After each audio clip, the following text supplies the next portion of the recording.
Keke, je suis photographe et dessinatrice. Je mélange les deux pratiques pour faire des reportages et je suis la fondatrice du projet Boboké. Moi je suis Sawadou Judith et je suis chargée de communication de Boboké et je travaille avec Keke. Boboké, c'est une réflexion active sur les déchets, sur l'environnement qui nous entoure, de savoir en fait pourquoi il y a des déchets, comment on fait pour les gérer et comment on fait pour les stopper. Et pour répondre à toutes ces interrogations, on a choisi 3 médias différents. Les arts visuels avec la photographie, le dessin, la vidéo.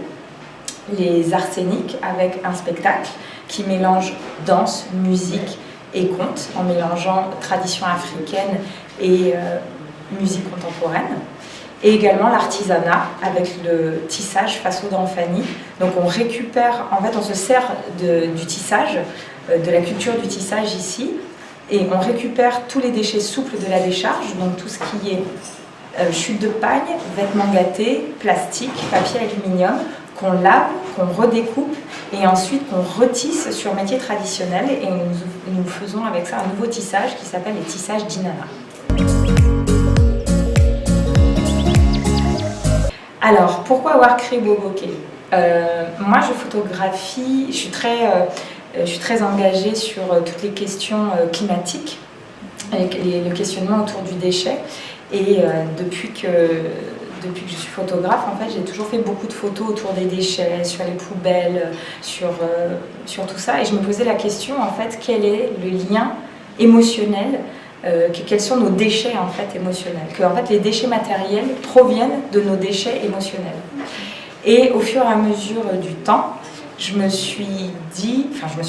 ressentais en fait que juste la photo, juste en fait le fait de montrer ce qui n'allait pas me suffisait pas. J'avais besoin de me mettre en action. Et Boboké a commencé avec ce projet de médiation à travers l'image, où on a imprimé des photos sur bâche, qu'on a encadrées avec des tissages plastiques, ce qui nous a permis en fait de pouvoir aller dans les quartiers, faire de la sensibilisation. Donc c'était ça, c'était une envie en fait de se mettre en action pour pouvoir donner une ouverture de solutions. Alors Boboké, c'est issu de 2 mots. Le premier mot c'est le mot Bogolan. Je ne sais pas si vous connaissez ce que c'est, mais c'est un tissu traditionnel d'origine malienne qui est également fabriqué au Burkina Faso à base de terre et de décoction de feuilles ou de racines. Et maintenant, Bogolan ça veut dire issu de la terre. Bogo comme terre et lan comme issu, donc issu de la terre. Et le ké de Boboké, ça vient du mot wake. Wake, voilà, comme on l'entend ici, comme on le sait ici. Donc ça veut dire en gros terre wake, terre Boboké. Ça veut dire wake par quoi? Par tous les déchets qui nous entourent. Alors, il y en a plusieurs, en fait, c'est exactement les ambitions sont les mêmes que la médiation. C'est-à-dire que je pourrais dire que dans un premier temps, c'est vraiment développer le tissage d'Inanna pour montrer que l'artisanat peut devenir un pilier de métamorphose à nos excès. Ce qui est incroyable en fait avec le tissage, c'est que nous n'avons pas besoin d'énergie fossile pour réaliser un tissage, donc pour gérer les déchets. Parce que pour tisser, vu qu'on est sur un métier traditionnel, on n'a pas besoin d'électricité. On a besoin juste de nos mains et de notre tête. Donc c'est comment on crée une économie circulaire à partir de nos ordures. Et comment aussi on crée un marché pour tout le monde. Souvent ici on dit « Ah Tanti, il n'y a pas marché ». Mais il n'y a pas marché, pourquoi? Parce qu'en fait tout le monde fait la même chose. Ce qu'on essaie d'expliquer en fait aux équipes, c'est que aujourd'hui, même si tous les ateliers de tissage de Ouaga font du tissage d'Inanna, c'est pas un problème parce que c'est impossible d'avoir 2 fois le même pagne. Ou alors peut-être comme ici, juste 2 fois parce qu'il y aura eu assez de mélange de couleurs, mais c'est tout. Donc tout le monde en fait peut faire son propre pagne et du coup il y a marché pour tout le monde. L'ambition à travers ça, c'est de développer la créativité. Ça veut dire que si on arrive à former les gens à être créatifs, pas à reproduire ce qu'ils savent, mais enfin ce qu'ils ont eu l'habitude de faire, de dire tes bases, tes fondations en tant qu'artisan, elles sont là, elles sont merveilleuses, mais maintenant si tu développes ta créativité, ça veut dire que tu peux faire quelque chose d'unique.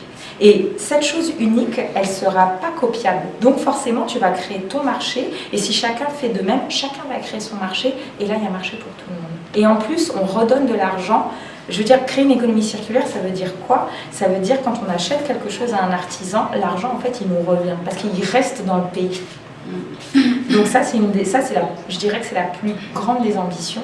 Et ensuite, avec ça, c'est de pouvoir continuer les ateliers de médiation. Pourquoi c'est aussi important? C'est-à-dire que gérer les déchets, c'est une chose. On sait aujourd'hui qu'il y a énormément de marques qui sont devenues, qui ont fait des business très lucratifs en fait avec ça. Mais si justement on se fait énormément d'argent avec les déchets, ça veut dire qu'on ne va pas les gérer. Ça veut dire qu'en fait on va trouver vraiment une mine d'or là-dedans et on va se dire avec ça je peux me faire un max de fric et c'est génial. Mais ce n'est pas le but en fait, c'est de dire il faut gérer les déchets qui sont là, mais aussi il faut les stopper. Donc à travers les ateliers de médiation, donc avec les bâches et également avec le spectacle, c'est de dire, à votre avis, les déchets viennent d'où? Les déchets viennent de notre consommation. Et pourquoi est-ce qu'on consomme? Pourquoi on a besoin de autant consommer? À votre avis, est-ce qu'il ne faut pas, avant d'acheter quelque chose, se poser la question, est-ce que j'ai vraiment besoin de ça? Et de se dire, peut-être je vais mettre plus de temps à acheter quelque chose de plus cher, mais qui sera fait par un artisan ici, qui sera de meilleure qualité. Et encore une fois, si on fait travailler en fait notre voisin, ça veut dire qu'on fait travailler le pays. Si chaque pays était autosuffisant économiquement, en fait, il n'y aurait pas de problème d'inflation. Moi, j'aimerais ajouter que Boboké, c'est un laboratoire en fait. C'est un cadre de recherche et d'échange où la réflexion est continuelle. Et chaque jour, on réfléchit à de nouvelles choses, à faire grandir le projet. Et ça nous amène aussi à nous poser beaucoup de questions, comme l'a dit Kéké, sur notre rapport à la consommation. Et avant, par exemple, d'acheter quelque chose, il faut vraiment se poser la question de savoir si on a vraiment besoin de ça. Et je peux vous assurer qu'à l'heure où on vous parle, le Burkina a besoin qu'on consomme ce qui est fait ici. Voilà, et on a tellement de déchets qu'on n'a pas besoin de consommer encore plus. On a beaucoup de richesses, même jusque dans les déchets. Donc on peut juste à côté puiser dans ça pour en faire quelque chose de bon, qui sera bon pour le pays et bon pour d'autres personnes. Boboké, c'est un projet qui est très jeune. C'est un projet qui a un an et demi, moi j'irais plus un an, parce que forcément quand on lance quelque chose au début, on lance les choses parce qu'on a une envie, mais on se dit pas tout de suite que ça va devenir grand. Et en fait, qu'est-ce qui est grand? C'est quand on voit les gens avec qui on travaille prendre du plaisir, comprendre le message, parce que bien évidemment, moi le message il est très clair en moi, mais c'est quelque chose que je travaille depuis plusieurs années. Donc je ne peux pas demander aux gens avec qui je travaille que le message en fait arrive dans leur cœur et dans leur tête en quelques mois ou en une année. Ça c'est pas possible, il va falloir du temps pour ça. Et je peux dire que c'est ça qui est magnifique. C'est qu'en fait quand on voit justement que ce message y rentre, quand on voit les gens prendre du plaisir, je prends par exemple l'exemple du tissage. On cherche en fait des techniques pour rien découper. Parce que ce que j'essaye vraiment de mettre en avant, c'est de dire, si on travaille avec les déchets, ce n'est pas pour recréer du déchet. Donc il ne faut pas couper les fils. Donc en fait, c'est se mettre aussi dans une habitude de travail. Et c'est ça. Oui, moi je peux dire que quand je vois les gens travailler, ou même l'équipe du spectacle, ou quand par exemple je vois Judith donc, qui s'occupe de la communication, donc moi je lui livrais un livre avec toutes les inspirations de Boboké, quand je vois les messages, l'écrit, parce que voilà, elle gère, c'est sa partie, elle le gère, quand je vois les phrases qu'elle emploie, je trouve ça magnifique et je me dis mais c'est ça en fait le but, c'est que les gens puissent reprendre en fait ça et ensuite pouvoir s'en servir comme un lieu de créativité et que chacun puisse s'exprimer à travers ces questionnements de la consommation, de quoi avons-nous besoin, de retisser du lien en fait, c'est ça le message, c'est comment on tisse des liens entre nous, entre Burkinabés, Français, entre toutes les ethnies, entre consommation matérielle et consommation émotionnelle, se poser les bonnes questions et pouvoir aussi ouvrir un dialogue autour de ça. J'avoue qu'on est agréablement surpris parce qu'on a beaucoup de visites. Les gens sont très curieux, ils passent, ils voient, ils ne savent pas forcément ce qui se passe à l'intérieur, mais ils sont assez curieux pour venir frapper. Et nous, on leur ouvre la porte et puis on essaie d'expliquer ce qu'on fait ici. Et j'avoue que ça les intéresse. Au début, ils sont un peu intrigués, puis après, ils s'ouvrent, ils écoutent, ils apprennent et puis ils adhèrent. Voilà. Et on les invite à chercher davantage, à nous découvrir, et aussi de nous découvrir sur les réseaux sociaux. Et d'ailleurs, je profite de passer le message, c'est Bogoké, projet Bogoké sur Facebook et sur Instagram. Honnêtement, je sais pas, je pense que pour le moment on est les seuls à faire le tissage d'Inanna, mais comme je l'expliquais avant, en fait le but c'est pas, je veux dire les déchets appartiennent à tout le monde, c'est nous tous qui les créons. Donc l'idée, encore une fois, on vit dans... Qu'est-ce qui gâte le monde? Nous vivons dans un monde capitalisme. Le capitalisme c'est quelque chose en fait qui est là pour diviser et pour faire en sorte en fait que il reste en fait qu'il n'y a pas d'égalité en fait. C'est pas le but en fait du projet Bogoké, au contraire, c'est de créer plus de l'égalité. Donc concurrence ou pas, c'est plutôt non de travailler ensemble et de dire aux autres, si un autre atelier en fait commence à faire des tissages d'Inanna, mais allez-y. On aura gagné. On aura même gagné. Exactement. Vous êtes les pionniers. Exactement. Oui, en fait. On ne cherche pas à être les meilleurs ou les seuls. C'est pas notre objectif. L'objectif même c'est que les gens adhèrent, que les Burkinabés adhèrent, que les autres adhèrent et que voilà, les gens viennent à nous, il n'y a pas de concurrence. Non. Parce que si ça va de l'avant, on gagne tous. Exactement. Si chaque atelier de tissage demain se met à faire ça, ça veut dire que c'est presque comme une autosuffisance en termes de gestion des déchets souples. Je répète souple parce que bien sûr on peut pas tisser des barriques et puis des pneus, mais ça serait incroyable en fait. Ça voudrait presque dire qu'on serait peut-être le premier exemple de gestion des déchets autosuffisant, quoi. Donc non, le but est absolument pas... non, c'est plus, allez-y, faites, on est là. Développez votre créativité.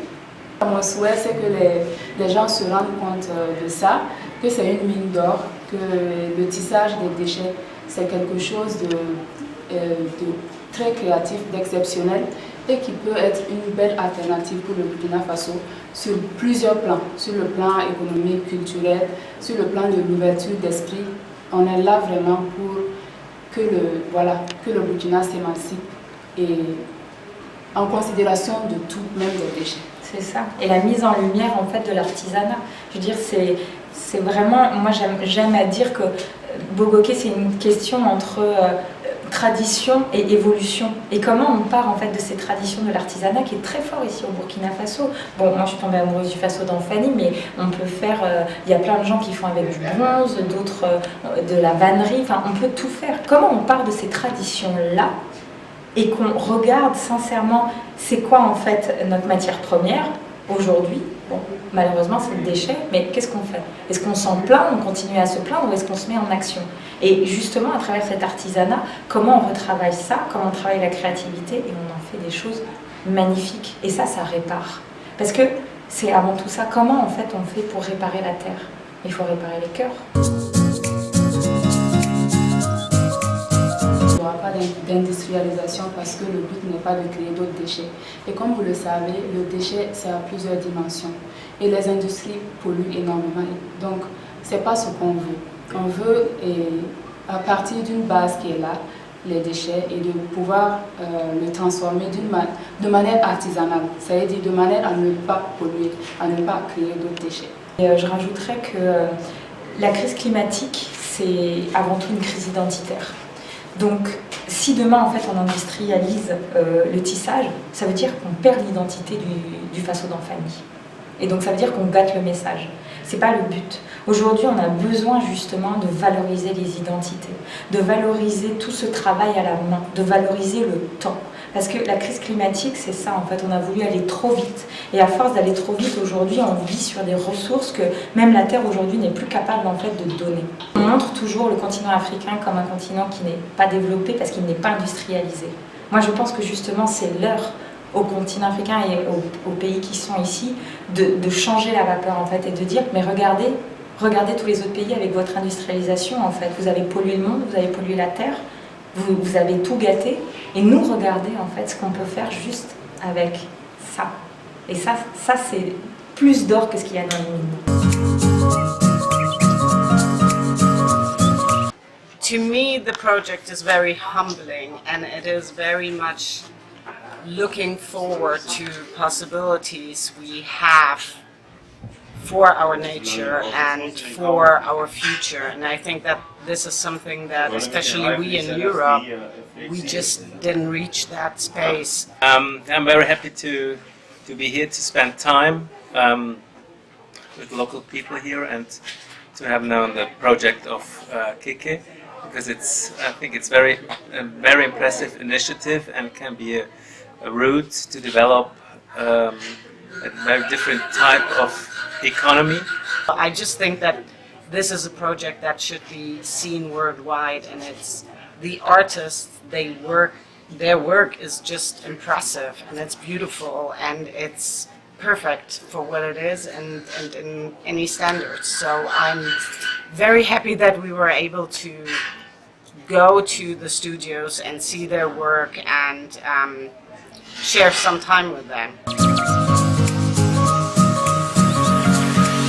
On va remercier énormément Kibaya d'être venu. Bogoké, c'est un projet qui se soutient lui-même et donc on soutient également toute forme d'indépendance et surtout dans le journalisme parce que c'est très compliqué d'être un journal indépendant. Donc vraiment beaucoup de courage et de dire qu'on est là, on est ensemble, on se soutient et peut-être que voilà, ça va amener à des très belles collaborations.